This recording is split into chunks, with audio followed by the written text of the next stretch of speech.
श्री कृष्ण कहते हैं, अगर आप किसी को छोटा देख रहे हैं तो आप उसे या तो दूर से देख रहे हैं या तो अपने भीतर के अहंकार से। पुराने समय की बात है, जब हमारा देश पूरी तरीके से विकसित नहीं हुआ था और देश में छुआछूत बुरी तरीके से छाया हुआ था। खुशबू नाम की एक बहुत ही खूबसूरत औरत थी। वह पेशे से एक हाई स्कूल टीचर थी।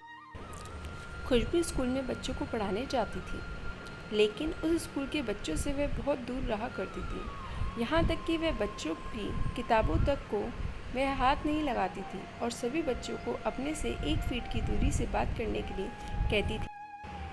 खुशबू सिर्फ अपने स्कूल में ही नहीं बल्कि अपने घर पर भी इसी तरीके से नियम के साथ रहती थी।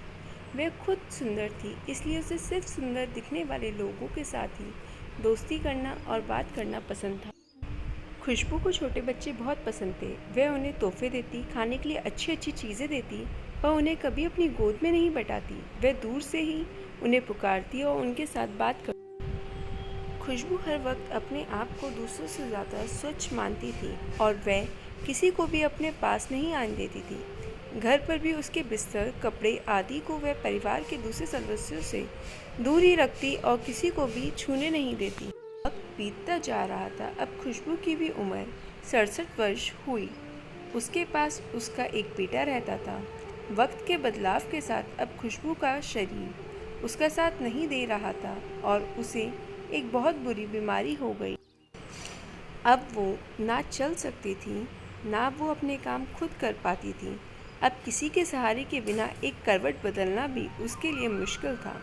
उसका बेटा उसकी पूरी तरीके से सेवा करता था, फिर भी खुशबू कई बार कई घंटे गंदगी में पड़ी रहती थी। जिन नौकरों से खुशबू अपने आप को दूर रखती थी, आज वो उनके सहारे के बिना एक पल भी नहीं रह सकती।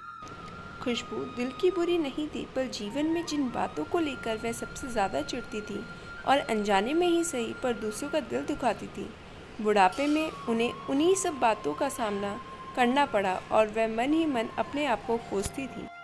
समय का परिवर्तन सभी के जीवन में आता है। हम आज जिस चीज़ से भागते हैं, उसी चीज़ का सामना हमें बाद में करना पड़ता है।